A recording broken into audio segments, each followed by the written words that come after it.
اعوذ باللہ من الشیطان الرجیم بسم اللہ الرحمن الرحیم وَلَقَدْ كُذِّبَتْ رُسُلٌ مِّن قَبْلِكَ فَصَبَرُوا عَلَى مَا كُذِّبُوا وَأُوذُوا حَتَّى أَتَاهُمْ نَصْرُنَا وَلَا مُبَدِّلَ لِكَلِمَاتِ اللَّهِ وَلَقَدْ جَاءَكَ مِن نَّبَإِ الْمُرْسَلِينَ۔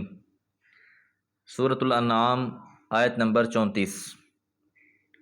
وَلَقَدْ اور بلا شبہ، کذبت جھٹلا دیا گیا، رسول رسولوں کو، من قبل کا آپ سے پہلے بھی۔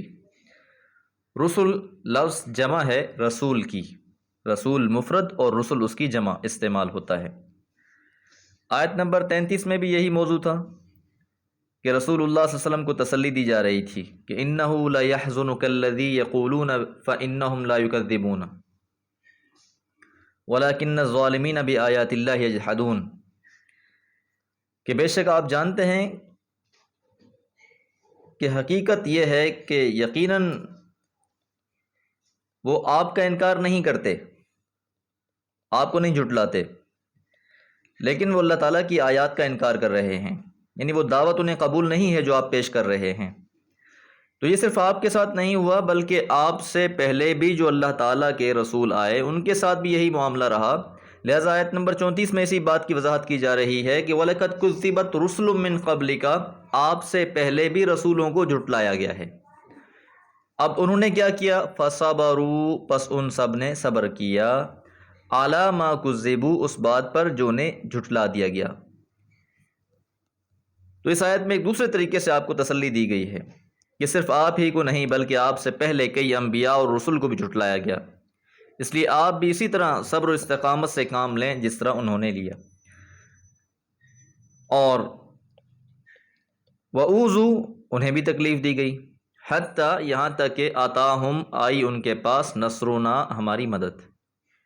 اور پیغمبروں کو مختلف تکلیفیں دی گئی ہیں، اس طرح رسول اللہ صلی اللہ علیہ وسلم کو پتھر مارے گئے طائف میں، مکہ میں آپ کو بہت سی تکلیفیں دی گئی، اسی طرح آپ سے پہلے جو انبیاء اور رسول تھے ان کو بھی بہت زیادہ تکلیفیں اور اذیتیں دی گئیں، یہاں تک کہ کچھ پیغمبروں کو تو شہید کر دیا گیا، قتل کر دیا گیا، اور کچھ کو اپنی بستیوں سے نکال دیا گیا۔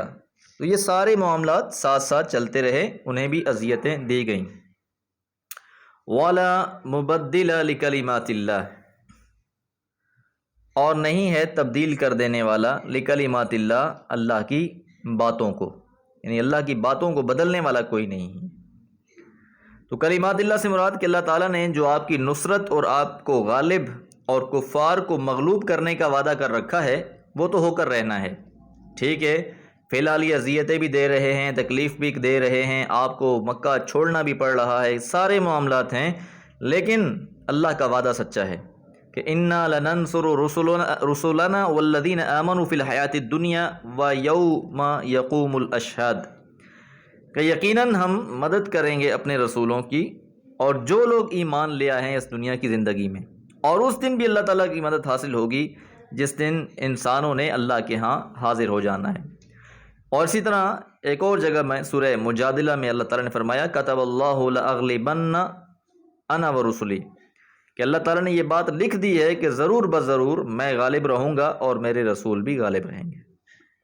تو هو الذی ارسل رسولہ بالہدی ودین الحق لیظہرہ علی الدین کلہ، سورہ فتح میں اللہ نے فرمایا کہ وہی ہے جس نے اپنے رسول کو بھیجا ہدایت کے ساتھ اور دین حق کے ساتھ تاکہ اسے ہر دین پر غالب کر دے، تو یہ وعدہ ہر حال میں پورا ہوگا۔ لہٰذا آپ اطمینان رکھیں کہ اللہ کی باتوں کو کوئی بدل نہیں سکتا، اس نے تو ہو کر ہی رہنا ہے۔ وَلَقَدْ، اور تحقیق بلا شبہ، جاءک، آئی آپ کے پاس، من نبأ المرسلین، بھیجے ہوئے رسولوں کی خبریں، اس سے پہلے بھی جو رسولوں کے ساتھ ہوتا رہا ہے ان کی خبریں، اخبار بھی آپ کو بیان کر دی گئی ہیں کہ ان کے ساتھ کس طرح کے معاملات تھے۔ تو بہرحال جو بھی اللہ کا پیغمبر حق بات کے ساتھ، نبوت کے ساتھ، سچی گواہی اور شہادت کے ساتھ حاضر ہوا ہے، قوم نے اس کو جھٹلایا، اس کا انکار کیا اور اسے مختلف قسم کی اذیتیں اور تکلیف پہنچائی۔ تو ہر پیغمبر کے ساتھ یہ ہوا، اور سکھلانا مقصود یہ ہے کہ جو بھی انسان اس راہ میں چلے گا اس کے لیے مشکلات تو پھر کچھ نہ کچھ ضرور ہوں گی۔ اللہ تعالیٰ سے دعا ہے اللہ تعالیٰ دعوت کا کام کرنے اور صبر و استقامت پر قائم رہنے والا بنائے۔ وما علیہ الا البلاغ۔